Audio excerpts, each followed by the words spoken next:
મને યાદ આવે સાહેબ, જુનાગઢ યાદ આવે. નરસિંહાની દીકરી કુંવરના હાહરિયામાં કઈક પ્રસંગ છે. દેરાણી જેઠાણીના એમ કહેવાય કે મામેરિયા આવી ગયા છે. માણસો વખાણ કરે છે કે શું આ લોકો મામેરામાં લાવ્યા છે, અદ્ભુત બધી વસ્તુ લાવ્યા છે. પણ નરસિંહ હજી આવ્યો નહોતો. વીર એમ કહેવાય કે કુંવરબાઈ નેજા માંડી માંડીને રાહ જોતી છે કે હજી મારા બાપુ ન આવ્યા. સાંભળજો, શ્રદ્ધા હશે ને, ભલે ખીચામાં 1 રૂપિયો ન હોય, પણ જેને પરમાત્મા ઉપર ભરોસો હશે ને, આ પ્રસંગ છે ને, આ બટુકભાઈનો પ્રસંગ છે ને સાહેબ, આ કેવલ પૈસાથી નથી, શ્રદ્ધાથી છે. અને તમારી ઉપર શ્રદ્ધા અને તમારી ઉપર કૃપા હોય ને તો કોઈ દી મારો બાપ એ આપણા અભિમાનથી ન થઈ શકે. એ તો એના પરમાત્માની કૃપા હોય તો જ એટલું આળખું ઉધાર થાય. કુંવરબાઈ નેજા માંડી માંડીને રાહ જોતી હતી. તેથી દેરાણી જેઠાણી મેણા મારતી હતી. હા, કુંવર કોની રાહ જો છો? ત્યારે કુંવર એટલું બોલી, તમારા તો મામેરી આવી ગયા, પણ હજી મારા બાપુ નથી આવ્યા, મારા બાપુની રાહ જોઉં છું. મિત્રો, હાસ્યના ઘણા પ્રસંગો હોય, પણ અમુક પ્રસંગ અમુક સમયે નીકળતા હોય. અને દેરાણી જેઠાણીને એમ વાત કરે કે હું મારા બાપની રાહ જોઉં છું, અને દેરાણી જેઠાણીએ સાહેબ મેણા માર્યા છે. સાહેબ, કાંઈ ન કરી શકો તો ભૂભારે, કોઈને ખરાબ લાગે ને વેણ ન ભૂલતા.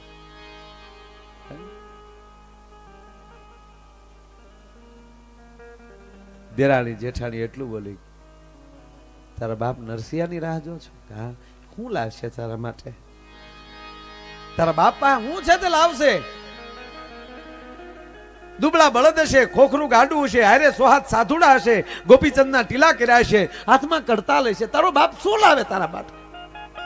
ઉરબેને પગે ઠેલી ધરતી પડી. જેઠાણી મેણું મારે છે છેલ્લું. એક કામ કર, કોઈ ખેપિયાને મોકલ. જુનાગઢમાં પાણા બહુ છે, તને કૂટવા હાટું તારો બાપ તારી હાટું પાણા લેતો આવે. તેથી કુંવરે ગળગળતી દોડ દીધી.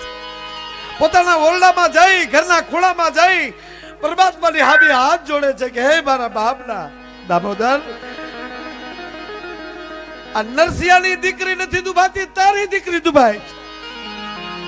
મારા બાપને આબરૂ રાખજે.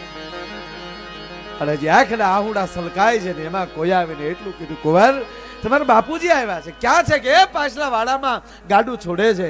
અને કુંવરબાઈ હળી કાઢીને પાછળના દરવાજેથી જ આમ વાડામાં જોવે છે.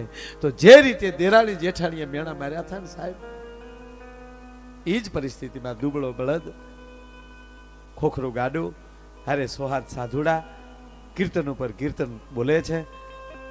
અને કુંવરબાઈ જોયું કે હાય હાય હાય, આગળ મારા જેઠાણી જોઈ જાય ને તો મારી ઉપર મેણાના મેં વરહાવશે.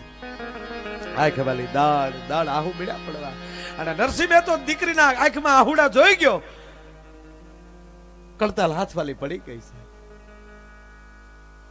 દીકરી દીકરી છે, પછી જનક વૈદેહીની દીકરી હોય તોય ભલે, નરસિંહ મહેતાની દીકરી હોય તોય ભલે, અને સાહેબ બાઢડાના ઝૂંપડામાં રહેનારી કોઈ ગરીબ માણસની દીકરી હોય તોય ભલે. વ્યવસ્થામાં ફેરફાર હોય કે બાકી બાપ દીકરીના પ્રેમમાં ફેરફાર ન હોય. સાહેબ, નરસિંહ મહેતાના હાથવાલી કડતાલ પડી ગઈ. ધીરે ધીરે ડગલા ભરતો ભરતો આવી કુંવરબાઈ પાસે હાથ મૂકીને એટલું કીધું, બેટા કેમ રડો છો? બાપુજી, ન રડું તો શું કરું બીજું? તમારી ભક્તિને મારા પ્રણામ. પણ બાપુ, દીકરીના ઘરે કેમ જવાય એટલું તો શીખ્યા હોત આજ મારી માથે મેણાના મેં વરહે છે. નરસિંહ રોઈ પડ્યો, બેટા દીકરીના ઘરે જાઓ કે ઠાકુરના ઘરે જાઓ, મને બીજી રીત નથી આવડતી, મારી તો આજ રીત છે એમ કરીને કુંવરબાઈ બંધ ભરી ગઈ બાપને. પણ સાહેબ, બાપ દીકરી જયારે હામ હામાં બંધ ભરી ગયા, બેયની આંખવાલી આહુડા છલકાણા, અને બેયના આહુડા જ્યાં હૈયામાં ભેગા થયા ને તેથી બ્રહ્માંડમાં કડાકો બોલી ગયો હતો. નારાયણ મળ્યો હતો ઉજળો, એમ કહેવાય ઉતાવળ કરવા. રૂક્ષ્મણી, સતીભામા, અક્રૂર, ઓધાવ, જટ તૈયાર થાવ. કેમ છે કે મારી કુંવરના ખોળિયામાં પ્રાણ વ્યા જાય. અને આ નરસિંહ મહેતા અને કુંવરબાઈ હજી નોખા ન પડે તા તો સાહેબ સાજન માજન આવે એમ ડેલીએ ટકોરા કર્યા. કુંવરબાઈના સસરાની ડેલી આવી, ડેલી ખોલો કે કેમ કે હું નરસિંહ મહેતાનો વાણોતર મારી કુંવરબાઈના મામેરાની સામગ્રી લેવા માટે પાછળ રહી ગયો હતો. એ વાણોતર આવીને જો મામેરા પૂરતો હોય સાહેબ, એક ભરોસો હોય. આ દેશની એ રીત રિવાજ એવા છે. આની કવિ દાદ મારો લખે, શબ્દ એક શોધો તો સંહિતા નીકળે. શું ભારત દેશ છે યાર! શબ્દ એક શોધો તો સંહિતા નીકળે અને કૂવો ખોદો તો સરિતા નીકળે. સાહેબ અલગ જ તાસીર છે આ દેશની. જ્યાં મહાભારત વાવો તો ગીતા નીકળે. અને હજી આ માલી બની જાય કોઈ જનક અને હાકે આ ધરતીમાં હળ તો હજી આ ધરતીમાંથી સીતા નીકળે. પણ હજી ધબકે છે ત્યાંક ત્યાંક લક્ષ્મણની રેખા, કાંઈ રાવણ જેવાય હજી બીતા બીતા નીકળે. શબ્દ એક શોધો તો સંહિતા નીકળે. આ દેશની ખુમારી એવી. અને એમાંય ભારત ને ભારતમાં ગુજરાત કઈ જેમ તેમ આપણે ભણ્યા નથી તોય અહીંયા પગ્યા. કોણ બોલ્યું? પ્રોગ્રામ એક દી રાખો ને ખબર પડે મોદી કેટલાનો થાય. આવશે આવશે, તમે જુઓ ને હું ગુજરાત કોઈ આવું છું ધીરે ધીરે. પણ તમે કહો ને ઉતાવળા બહુ છે. બેઠો ત્યારના ઉતાવળા. એક તો ઓલા એલાઉન્સ કર્યું ન્યાલી ઉતાવે. અમને અમને યાર તમને ભાળીએ તો અંદરથી ઉપડતી જ હોય. પણ તમે કંઈક બોલો ને તમે ભોખ દઈને પડી જાય કે અમે આ બોલ્યા તેને ગમ્યું જ નહીં હોય ને. એક જગ્યાએ એવો પ્રોગ્રામ જાય એટલું માણા બેઠેલું અને પ્રોગ્રામ પૂરો થયો ત્યારે એક ભાઈ બોલ્યા, મને કે મજા ન આવી. અરે મેં કીધું આખો મંડપ ગાંતો હતો. મને કે એ બધા ઠીક આવે, ખેંગારનો દુહો ન આવ્યો. એટલે કીધું તો પેલા ગાત ખેંગારનો. એટલે બધું આવશે 100%. પણ ગુજરાત ગુજરાત છે. આપણો ગુજરાતી અમેરિકા જતો અને મુંબઈ એરપોર્ટ ગયો, મર્સિડીઝ ગાડી. મુંબઈ જઈને બેંક વાળાને કીધું કે 50,000 રૂપિયા લોન જોવે અને તમને એક ક્લાસ મર્સિડીઝ મૂકવાની છે, એના ઉપર મારા 50,000 જો. ઓલો કે 1.25 કરોડની ગાડી, એના ઉપર મૂળાને 50,000 રૂપિયા જો. એટલે બેંકે ગાયક આપી દીધા ને એના બેંકના સ્થાનમાં ગાડી મુકાવી દીધી ફર્સ્ટ ક્લાસ.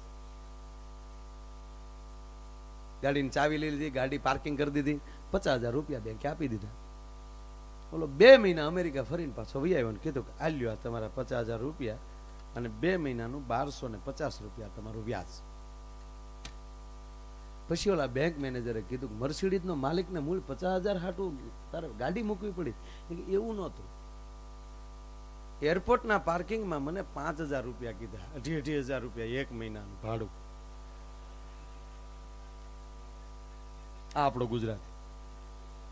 અને તમે 1250 માં મને એક તો 50,000 વાપરવા આપ્યા અને ઉપરલી તમે મારી ગાડી અહીંયા હાસવી. આ ધંધો કરાય બીજો કાંઈ કરાય. ઈ આપણો ગુજરાતી.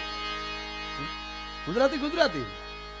હમણાં એક ભાઈ મને પૂછ્યું હતું, મને કે ભાઈ તમે ગુજરાતના વખાણ કરો. મને કે મોદીમાં મનમોહનસિંહ બાપામાં તમને ફેર શું લાગે? મોદી બાપા ને મનમોહનસિંહ બાપા આપણે તો એ વડીલો જ કહેવાય બધા. મેં કીધું બે માં કાંઈ ફેર નથી, બે દાઢી વાળા છે. એક ઝીણી રાખે છે ને એક વીટવીન રાખે છે. ઓલો સોનિયાજી નું કીધું કરે છે, આ એક કોક નું કીધું કરતા હશે, કાંઈક તો હશે ને કાંઈ. એટલે આ ગુજરાત ને પૂછીને કરતા હોય, એમાં કાંઈ બીજું થાય. મને કે બીજો કાંઈ ફેર? મેં બીજો એક જ, બીજો કાંઈ ફેર નથી. ઓલો કાંઈ બોલતો નથી ને આ બોલવા બાકી મૂકતો નથી. જેમ તેમ પણ હમણાં ઉપાડો લીધો એટલે મોદી મોદી ભાઈઓ ન્યાલી ચાલુ કરે. જો અત્યારે બાસડા આવ્યા હોય વિરાણી પરિવારને આંગણે, જયારે ભાગવત કથાનું તમે બધા અમૃતપાન કરી રહ્યા છો બેન ભાઈઓ, દિલ્હીનું ભાષણ જાતું કરીને અહીંયા બાસડા ભોગ્યો છો બેન ભાઈ. ગુજરાતને મારે બીજા રાજ્યો સાથે નથી સરખાવવું, ગુજરાતને મારે જાપાન સાથે સરખાવવું છે બેનો ભાઈ. અને એમાં બેનો બેઠી એની સામુ જોઈને કે મારી જશોદા આવો તો ડોહ્યું આમ હાલે, અમને જશોદા આવું કે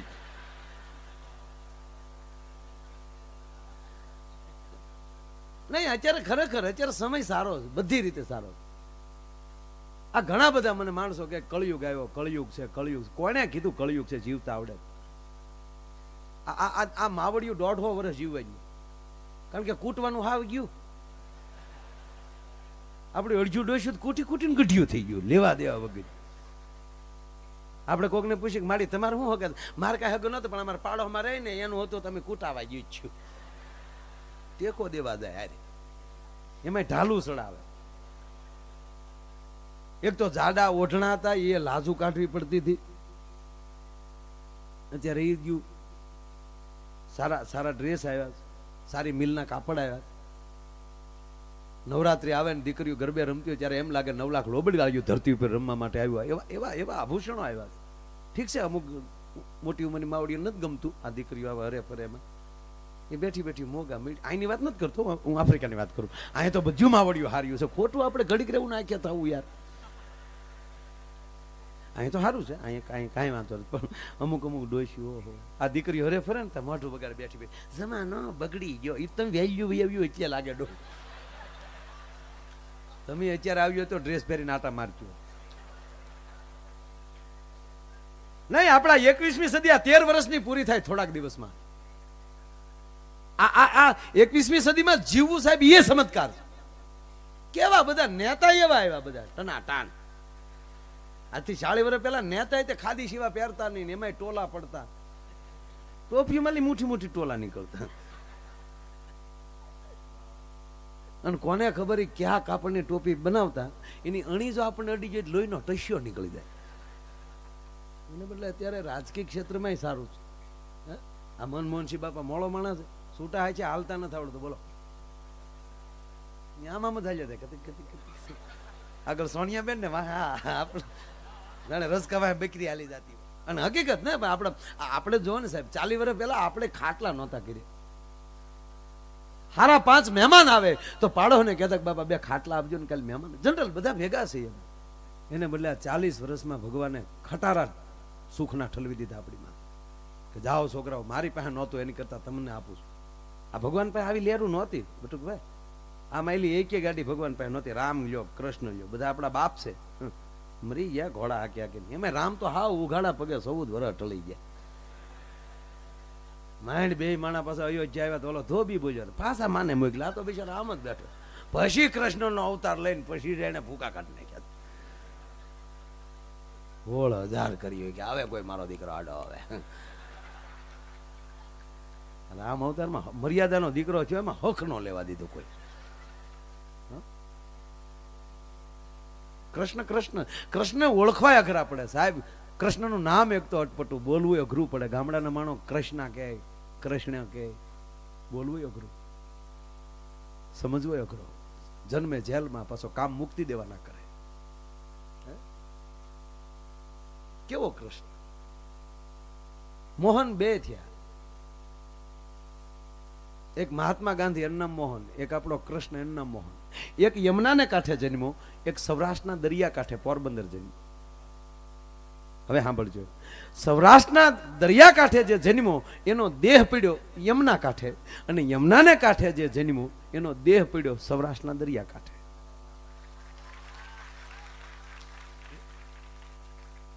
આ ગાંધી મોહને પણ એમ કીધું કે મારા દેશની સંસ્કૃતિને લૂંટાવા દો અંગ્રેજોના હાથે. અને આ કૃષ્ણ પણ એટલું બોલ્યો કે મારા ગોકુળનું માખણ અને મારા ગોકુળનું દૂધ, મારા ગોકુળનું મય એ પણ ખોટી રીતે હું વેચાવા ન દઉં. આ મોહને ગાંધીએ ટોપીઓનો ઉદ્ધાર કર્યો, ઓલે ગોપીઓનો ઉદ્ધાર કર્યો. પણ સાહેબ સમજવો બહુ અઘરો છે. જન્મે જેલમાં, કામ મુક્તિ દેવાના કરે. તમે વિચાર કરો કે ગોપીઓના વસ્ત્ર ચોરી પણ શકે અને દ્રૌપદીના વસ્ત્ર પૂરી પણ શકે. તાકાત તો જો હોય નહીં. ક્યાંક તમને ગોપીઓના વસ્ત્ર ચોરતો દેખાય તો ક્યાંક એમ કહેવાય કે દ્રૌપદીના સિર પૂરતો હોય. પાછો ભાગતા અર્જુનને અટકાવતો, યુદ્ધમાલી ભાગતા અર્જુનને અટકાવતોય દેખાય, અને પોતે પાછો મુઠ્ઠી વાળીને ભાગતોય રણછોડ તમને દેખાય. હે, તમે વિચારો, એ પરમાત્મા એવો છે કે એ કરતા પણ એ છે.